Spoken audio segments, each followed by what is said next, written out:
எல்லா தமிழ் மக்களுக்கும் என்னுடைய வணக்கம். பாருங்க, முட்டை மட்டும் சேர்த்து செய்கிற ஹெல்த்தியாக இருக்கிற ஒரு முட்டையோட ரெசிபி தான் இன்றைக்கி நம்ம கேரளா சமையல் பார்க்க போகிறது. அதுக்காக 2 முட்டை 2 பவுலில் தனி எடுத்து ஊற்றி வச்சுக்கோங்க. 2 முட்டை வச்சுட்டு தான் நம்ம ஒரு முட்டையோட செய்யணும். அதில் ஒரு பவுல் இருக்கிற முட்டையில் 2 பிஞ்சு அளவுக்கு உப்பு, கொஞ்சம் மஞ்சத்தூள் போட்டு கட்டி இல்லாமல், மஞ்சத்தூளோட கட்டி இல்லாமல் நல்லா கலக்கி எடுத்து வச்சுக்கோங்க. அடுத்த பவுலும் அதே மாதிரி 2 பிஞ்சு அளவுக்கு உப்பு போட்டுக்கோங்க. 2 ஸ்பூன் ஃபுல்லாக வெங்காயம், ஒரு பச்சை மிளகாய், கொஞ்சம் கருவேப்பிலை, 3 டீஸ்பூன் அளவுக்கு ஃபுல்லாக தேங்காய் ஆப்ஷனல் தான், போட்டால் நல்லாயிருக்கும். சேர்த்து நல்லா கலக்கி இதே மாதிரி எடுத்து வச்சுக்கோங்க. கொஞ்சம் குழிவாக இருக்கிற ஒரு பேன் சூடு பண்ணிக்கோங்க. ரொம்ப ஃப்ளாட்டாக இருக்கிறதுல நம்ம முட்டை ஊற்றிடுச்சுன்னா கரெக்டாக நிற்காது. கொஞ்சம் குழிவாக இருக்கிற பேன் எடுத்துக்கோங்க. அதுக்கு மேலே ஒரு வாழையில வச்சுக்கோங்க. வாழையில ரொம்ப சூடாகிடுச்சுன்னு இதே மாதிரி ஷேப் மாதிரி போயிடும்.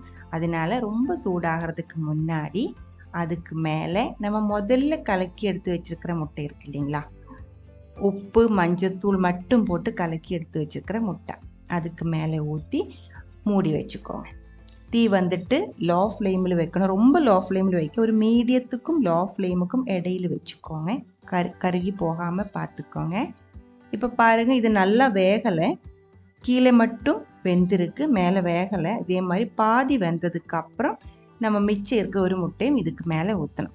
நீங்கள் இதே மாதிரி ஸ்பூன் வச்சு அடியிலும் தொட்டு பார்க்க வேண்டியதில்லை. நான் இப்போ இது வேகலைன்னு உங்களை காமிக்கிறதுக்காக தான் அந்த மாதிரி தொட்டு இருக்கு. அதுக்கப்புறம் 2வது நம்ம ரெடி பண்ணி எடுத்து வச்சிருக்கிற முட்டை தேங்காயோடு சேர்த்து நான் அடித்து வச்சிருக்கிறதுனால நம்ம ஊற்றும் போது அங்கேயே நிற்கும்.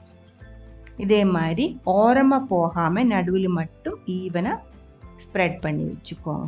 அதுக்கப்புறம் நம்ம இது மூடி வச்சுக்கோங்க. மீடியத்துக்கும் லோ ஃப்ளேம்கள் நடுவில் வச்சு, இது ஃபுல்லாக வேகக்கூடாது. மேலே பச்சையாக தான் இருக்கணும், கீழே மட்டும்தான் கொஞ்சம் வேகணும். இந்த மாதிரி இருக்கிற டைமில் நம்ம இது மடிச்சுக்கலாம். மடிக்கும்போது கொஞ்சம் கேர்ஃபுல்லாக மடிச்சுக்கோங்க. அந்த வாழையில் நல்லா ஸ்டிஃபாக கிறிஸ்பியாக நிற்கிறதுனால சீக்கிரம் மடியாது. அதனால மடிக்கும்போது கொஞ்சம் பார்த்து மடிச்சுக்கோங்க. உங்களுக்கு ஹாஃப் பாயில்டு எக்கு தான் பிடிக்கும் அப்படின்னா, பாதி வேக வச்ச முட்டை இருக்கு இல்லைங்களா, அதே மாதிரி தான் பிடிக்கும் அப்படின்னா திருப்பி போட்டு ஒரு 10 செகண்டுக்குள்ளே எடுத்துக்கலாம். ஹாஃப் பாயில்டு எக்குக்கு நம்ம தேங்காய் சேர்க்க மாட்டேன், தேங்காய் சேர்த்தா நல்லா இருக்காது. அது நீங்கள் உங்களோட டேஸ்ட்டுக்கு தகுந்த மாதிரி பார்த்து பண்ணிக்கோங்க. நல்லா வேகணும் அப்படின்னா 2 சைடும் திருப்பி போட்டு நல்லா கட்டி ஆகிற வரைக்கும் வேக வச்சதுக்கப்புறம் நம்ம எடுத்துக்கலாம். பாருங்கள், முட்டை அடை ரெடியாக இருக்குது. மாவு எதுவுமே சேர்க்காமல், எண்ணெய் எதுவுமே சேர்க்காமல் செஞ்சு ரொம்ப ஹெல்த்தியாக இருக்கிற ஒரு முட்டையோட ரெசிபி தான் இது. இது நீங்கள் எப்படி வேணாலும் சாப்பிட்டுக்கலாம். பசிக்கும் போது ஸ்நாக்ஸாக இல்லை பிரஞ்சாக இடையில எப்போ பசிக்குதோ அப்போ சாப்பிட முடிஞ்ச ஒரு ரெசிபி தான். சாதம் கூடயும் சேரும். இந்த ஒரு சிம்பிள் அண்ட் ஹெல்த்தி ரெசிபி உங்களுக்கு பிடிச்சிருந்தா கண்டிப்பாக ட்ரை பண்ணி பாருங்கள். அதுக்கப்புறம் உங்களோட கமெண்ட்ஸ் எல்லாம் சொல்லிடுங்க. இந்த சமையல் பிடிக்கிற ஃப்ரெண்ட்ஸுக்கு ஷேர் பண்ணி விட்டுக்கோங்க. நீங்கள் இதுவரைக்கும் நம்ம சேனலுக்கு கொடுத்துட்ருக்கிற சப்போர்ட்டுக்கு ரொம்ப ரொம்ப நன்றி. உடனே பார்க்கலாம் இன்னொரு ரெசிபியோட. அது வரைக்கும் வணக்கம்.